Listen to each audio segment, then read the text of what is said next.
ஆண்டவராக இயேசு கிறிஸ்துவின் எனதான நாமத்தினால் இந்த காலை நேரத்தில் எனக்கு அன்பானது என்னுடைய பிள்ளைகளே, உங்கள் ஒவ்வொருவரையும் அன்போடு கூட வாழ்த்தி ஆசிர்வதிக்கின்றேன். எனக்கு அன்பானது என்னுடைய பிள்ளைகளே, வேதத்தில் நாம் தெளிவாய் பார்க்கிறோம், கர்த்தரோ உண்மையுள்ளவர் என்று சொல்லி. அன்பு சகோதரனே, அன்பு சகோதரியே, உங்களுடைய வாழ்க்கையிலும் கூட ஆண்டவர் எனக்கு வாக்கு தந்தார், இதுவரைக்கும் நடக்கவில்லையே என்று சொல்லி சோர்ந்து போயிருக்கிறீர்களா? சோர்ந்து போகாமல் விசுவாசத்தோடு கூட ஆண்டவருடைய அன்பின் கரத்துக்குள் உங்களுடைய காரியங்களை ஒப்பு கொடுங்கள். நிச்சயமாய் உங்களுடைய வாழ்க்கையில் அவர் சொன்னதை செய்து முடிக்கிறதில் உண்மையுள்ளவராயிருக்கிறார். தகப்பனே, இந்த காலை நேரத்தில் உம்முடைய பிள்ளைகள் ஒவ்வொருவரையும் மனதார ஆசிர்வதித்து ஜெபிக்கிறேன் அப்பா. எவ்வளவு நல்லவர், உங்கள் அன்பு எவ்வளவு விலையேறப்பட்டதப்பா. இந்த நாள் உம்முடைய நாமத்தினால் ஆசிர்வதிக்கப்பட்ட ஒரு நாளாய் ஜெயத்தினாலாக இருக்கட்டும் ஐயா.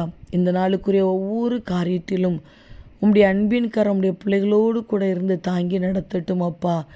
எங்கெங்கு பிரயாணப்பட்டு போனாலும் இன்றைக்கு உம்முடைய பிள்ளைகள் செய்கிற பிரயாணங்கள் ஆசீர்வாதமாய் பாதுகாப்பாக இருக்கட்டும். போகிற எல்லா இடங்களிலும் மனுஷ கண்களில் தயவை கட்டளையிடுங்கப்பா. சூழ்நிலைகளை அனுகூலமாய் மாற்றி கொடுப்பீராக. இந்த நாளுக்குரிய சகல தேவைகளையும் சந்தித்து நடத்துங்க ஐயா. சரீரத்தில் நல்ல ஆரோக்கியத்தை கொடுங்கப்பா. பலவீனம் மாறட்டும், வியாதி மாறட்டும். தகப்பனே, பசிக்கிற வீட்டுக்குள்ள நம்முடைய பிள்ளைகள் சமாதானத்தோடு கூட வாழட்டும் ஐயா. படிக்கிற பிள்ளைகளுக்கு நல்ல ஞானத்தையும் பாதுகாப்பையும் கொடுங்கப்பா.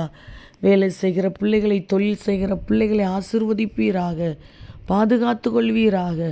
மனதார இவர்களை ஆசிர்வதித்து ஜெபிக்கிறேன். நீர் அப்படியே இந்த நாளை உடைய பிள்ளைகளுக்கு ஆசீர்வாதமாய், பாதுகாப்பு நிறைந்த ஒரு நாளாய், சமாதானம் நிறைந்த ஒரு நாளாய் மாற்றி கொடுக்கிறீர். அதற்காக உமக்கு கோடி ஸ்தோத்திரம். இயேசு கிறிஸ்துவின் நாமத்தில் ஜெபிக்கிறோம் ஜீவனுள்ள நல்ல பிதாவே, ஆமேன், ஆமேன். அன்பு தேவ பிள்ளைகளை, கர்த்தரோ உண்மையுள்ளவர். நிச்சயமாய் அவர் உங்களை ஆசீர்வதிக்கிறார். ஆமேன்.